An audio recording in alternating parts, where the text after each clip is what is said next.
Hello guys, അപ്പോൾ ഞാനും പാത്തും കൂടി സിനിമയ്ക്ക് പോവാണ് കേട്ടോ. അപ്പോൾ അവളാണ് വണ്ടി ഓടിക്കണേ.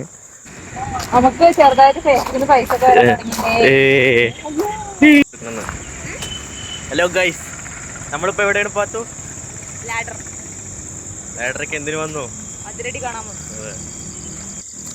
അപ്പോൾ അതിരടിക്കാണ് കേട്ടോ പോണത്. അപ്പോൾ നല്ല ഹൈപ്പൊക്കെ കൊടുത്തിട്ടുള്ള പടമാണ്. അപ്പോൾ എന്താവും ഏതാവുന്നൊന്നും അറിയില്ല കേട്ടോ. അപ്പോൾ ഞങ്ങളങ്ങനെ നേരെ ഉള്ളിൽ കയറിയിട്ട് ഇങ്ങനെ ഓരോന്നും ഇങ്ങനെ കണ്ട് നോക്കിയിട്ടൊക്കെ ഇങ്ങനെ പോയിട്ടോ. അപ്പോൾ ഞാൻ എസ്കലേറ്ററിൽ കയറണം. അവൾക്ക് എസ്കലേറ്ററിൽ കയറാൻ പേടിയാണ് കേട്ടോ. അപ്പോൾ എങ്ങനെയൊക്കെ അവൾ കയറി, എന്നിട്ട് എന്തൊക്കെയൊക്കെ കോപ്പറേറ്റ് തരം ബാക്കിൽ കാട്ടുന്നുണ്ട് കേട്ടോ. കണ്ടില്ലേ? എന്നിട്ട് അങ്ങനെ നമ്മൾ പോയിട്ട് ഓരോ സിനിമയുടെ അങ്ങനെ അതൊക്കെ നോക്കിയിട്ടോ. 6:30ക്കാണ് ഷോ. അപ്പോൾ 6:15 അപ്പോൾ നേരെ പോയിട്ട് അവൾ പോയി ടിക്കറ്റ് എടുത്തു.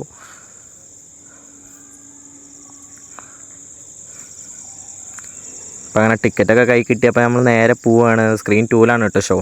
അപ്പോൾ ഞങ്ങൾ നേരെ ഉള്ളിൽ കയറി എന്നിട്ട് പോയിട്ട് ഞങ്ങളുടെ സീറ്റിൽ കയറിയിരുന്നു. ഫുള്ള് പരസ്യമാണ്. അപ്പോൾ ഞങ്ങൾ അങ്ങനെ ഇരുന്നിട്ട് ഓരോ സംസാരിച്ച് ഇങ്ങനെ ഇരുന്നു. അങ്ങനെ പടം സ്റ്റാർട്ട് ചെയ്തു കേട്ടോ. ഫസ്റ്റ് തന്നെ ബേസിലിൻ്റെ എൻ്റർടൈൻമെൻറ്റിൻ്റെ ഇതാണ്. അപ്പോൾ അതന്നെ ആകെ കോമഡിയാണ് കേട്ടോ. അങ്ങനെ ടൈറ്റിലൊക്കെ എഴുതി കാട്ടി ബേസിലിൻ്റെ ഇൻട്രോ നടന്നു, നൈസ് നടന്നു. സെക്കൻഡ് നമ്മുടെ ടോവിനോൻ്റെ ഇൻട്രോ നടന്നു, അതും സെറ്റ് നടന്നു.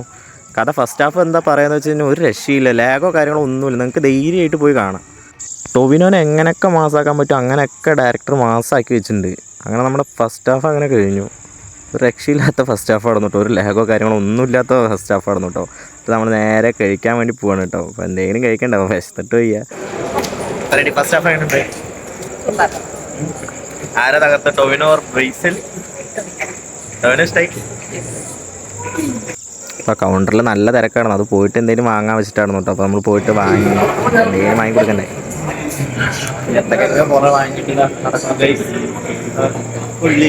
അങ്ങനെ വാങ്ങിയിട്ട് നമ്മൾ നേരെ പോയിരുന്നു കേട്ടോ. അങ്ങനെ സെക്കൻഡ് ഹാഫ് സ്റ്റാർട്ട് ചെയ്തു. കഥയെപ്പറ്റി പറയുകയാണെങ്കിൽ ഒന്നും പറയാനില്ല. ഒരു കോളേജിൽ നടക്കുന്ന ഒരു സംഭവം, അതാണ് സത്യം പറഞ്ഞു കഴിഞ്ഞാൽ. അതെങ്ങനെയൊക്കെ ഹ്യൂമറായിട്ടും എങ്ങനെയൊക്കെ ആക്ഷനായിട്ടും എങ്ങനെയൊക്കെ ആക്കാൻ പറ്റും അങ്ങനെയൊക്കെ ഡയറക്ടറാക്കി വെച്ചിട്ടുണ്ട്. ഒരു ഫുള്ളൊരു എൻഗേജിങ് ആയിട്ടുള്ളൊരു പടം. നമുക്ക് ലാഗോ കാര്യങ്ങളോ ഒന്നും അടിക്കില്ല. മസ്റ്റായിട്ട് എല്ലാവർക്കും വന്ന് കാണാം. ഇന്ന ഏജുകാർക്കൊന്നുമില്ല, എല്ലാവർക്കും വന്ന് കാണാം. പടം ഫുള്ളായിട്ട് ലാഗ് എന്തെങ്കിലും ഉണ്ടായിരുന്നോ? ഒരു ലാഗും കാര്യങ്ങളും ഒന്നുമില്ല. അപ്പോൾ എല്ലാവർക്കും ധൈര്യമായിട്ട് വന്നിരുന്ന് കാണാം. അപ്പോൾ പടം സെറ്റാണ്, എല്ലാവരും വന്ന് കാണാം. അതിലേക്ക് കൊടുക്കും ഗൈസ്. അങ്ങനെ ഞങ്ങൾ ഇവിടെ നിന്ന് ഇറങ്ങാണ്. പിന്നെ പോയിട്ട് വേറെ പണിയുണ്ട്, ബസ് കേൾക്കണം. രാത്രി 12 മണിയാവും തിരിച്ചു പോകുമ്പോൾ. അതെ, ഇനി വേറൊരു കോലുണ്ട്. അപ്പോൾ എല്ലാവരും നമ്മുടെ ചാനൽ സപ്പോർട്ട് ചെയ്യുക, സബ്സ്ക്രൈബ് ചെയ്യുക, ലൈക്ക് ചെയ്യുക, ഷെയർ ചെയ്യുക. ചാറ്റ് കൊടുക്ക്.